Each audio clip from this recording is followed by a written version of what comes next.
I'd like you to meet Martha Levi with Elocution 360. Now, Martha, I've heard the word elocution. I think I know what it means. What exactly is elocution, and what's your experience with it? Well, Brian, elocution, by the dictionary definition, is the art of public speaking in which gesture, vocal production, and delivery are emphasized. That's just the dictionary definition, and I'm not surprised that you don't recognize the word because many people today have no clue what it is. It's kind of a lost art.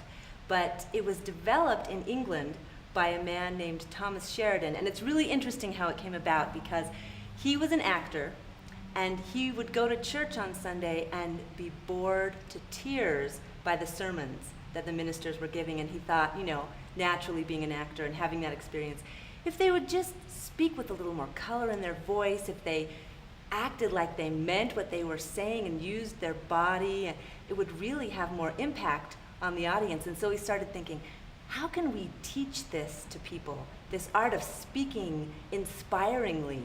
And so he started developing educational works and started to get it into the schools.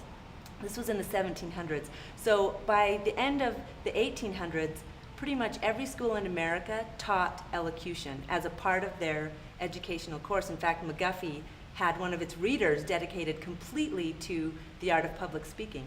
But with the coming of the media and technology, we've kind of lost that art, and so people really don't know much about it, unless you're in drama or public speaking in business. But on the whole, the general populace doesn't really know about it. You have kind of an interesting lifelong history with elocution. Tell me about that.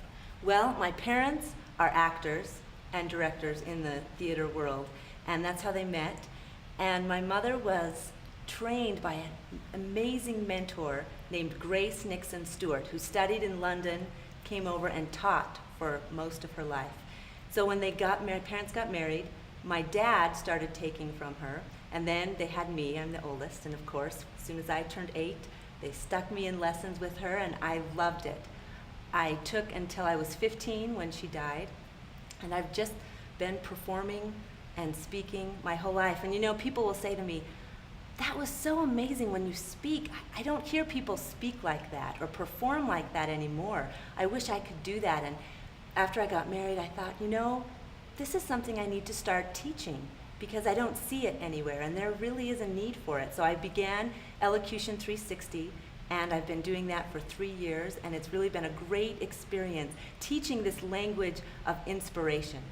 For those who are interested in learning about elocution, how do they get more information to be a part of Elocution 360? Well, we have a website, elocution360.com, where they can go and find information about our courses, our mentoring, and what we do.